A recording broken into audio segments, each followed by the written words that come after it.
Hello friends, students, parents, etc. This is just a video extra all about the Common Core. Now we're in Virginia, which I will talk about again at the end of the video, so we do not have Common Core, but there's so much nonsense going around the internet about Common Core mathematics. So I'm just going to jump right in and start with an image that's gone viral repeatedly, now and again over the past couple of years. It's this one right here. So it's an image that talks about subtraction, the subtraction of 32 minus 12. Well, if we go the, quote, old-fashioned way, which is also known as the traditional algorithm, and an algorithm, for those of you who hear that word and lock up, ooh, mathy, oh, I don't know what it means. An algorithm is just a set of steps. Step 1, do this. Step 2, do that. Step 3, do that. Lather, rinse, repeat. I mean, it's just a set of steps. Okay, that's what an algorithm is, like a recipe.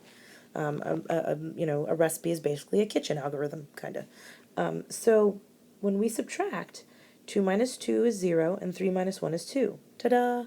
So 32 minus 12 is 20. And that's not hard, because 2 minus 2 is easy, and 3 minus 1 is easy.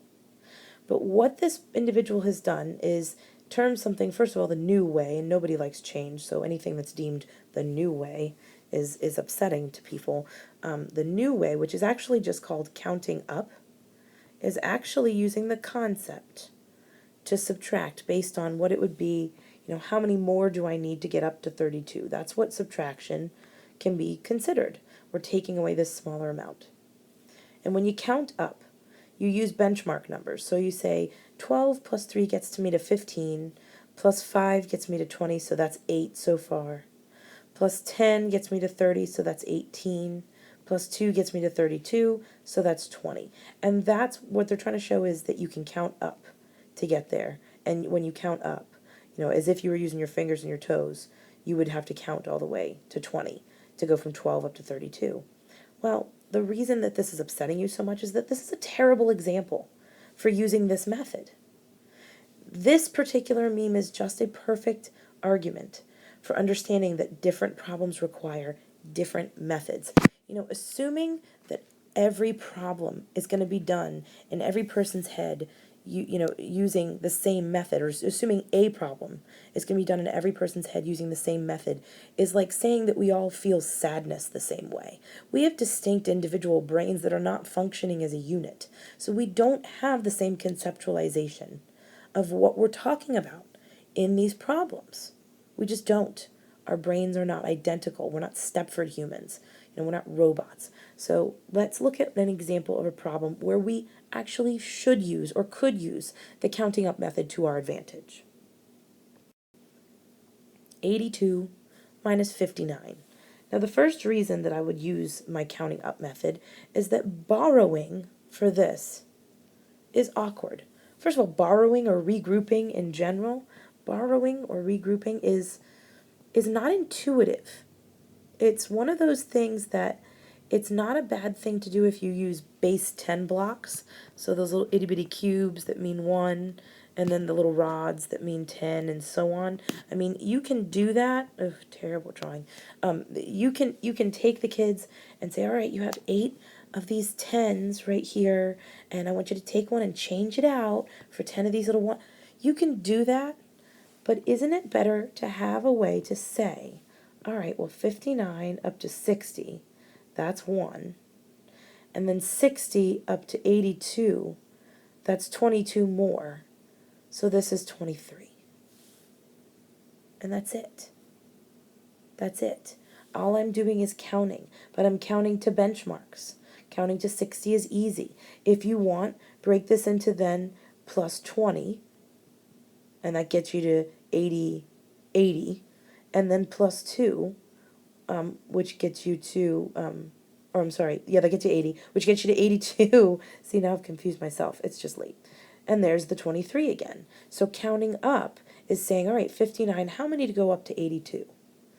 All right, as opposed to the regrouping method, which is awkward and not intuitive for all children. If they understand it quickly, that's fine. But if they don't, we have to give them a different way to see it in their brains. And this I thought was a cute rebuttal. So let me zoom into it a little bit. The old-fashioned way for this one is 3,000 minus 2,000 999. Well, 0 is not big enough to subtract 9, so you got to borrow.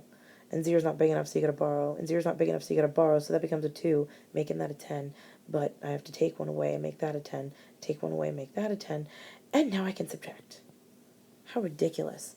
This is much clearer, much more simple. And I loved this explanation and this, this little message brought to you by someone who actually teaches this stuff. Understand about this Common Core thing. Common Core says nothing about specific methods. It doesn't even give specific algorithms they want you to use or concept teaching they want you to use. It's just a set of guidelines for which a student in each grade should know, what they should understand, and what they should be able to do. And you can look at it yourself. I'm going to give you another link at the end for myths and facts about the Common Core. And hopefully that gives you a little bit more insight. It's the offer, it's the approach, it's the delivery, and also the way that assessment is done. That's the issue with all the Common Core stuff. So just to recap, and then I'm going to talk about 2 more quick things. As a math teacher, what it should always be is concept first. What does it mean? What's it about? What can I relate it to? Concept first, algorithm after. Step 1, step 2, step 3, I need to understand it first before I know what I'm doing. I need to understand what my recipe is going to make before I actually follow through and make it. Otherwise, I'm not going to understand that, zucchini bread is supposed to come out a particular way, or what have you. And so this right here, this is a big reason why parents are upset. And to the folks in the States, the teachers in the States that have Common Core learning, I would really stop sending this stuff home. Instead, what you should be sending home for practice is basics, drill sheets, that parents can at least help the child understand the way they learned it. And, genetics will prevail. So it might help them to learn it the way their parents learn it, or to get help, and I know not all children can get help at home, but some do. Prescribe or assign online practice. In my school system, just a quick little plug, we use IXL, and then there's also wonderfully free Khan Academy, which is all about practice and drill, but it's fun and novel because these can be done online.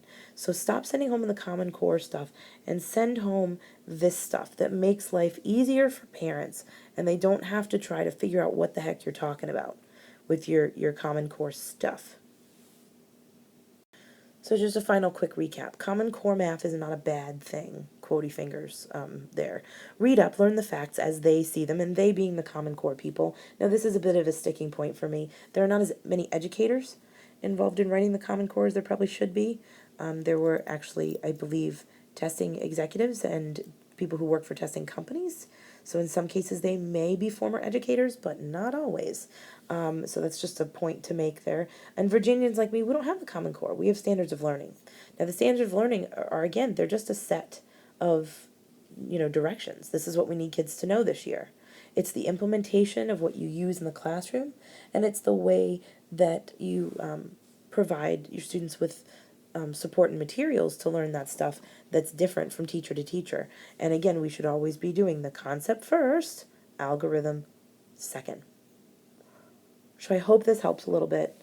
I hope this makes this Common Core stuff seem a little bit less mystifying and devious. Thanks for watching.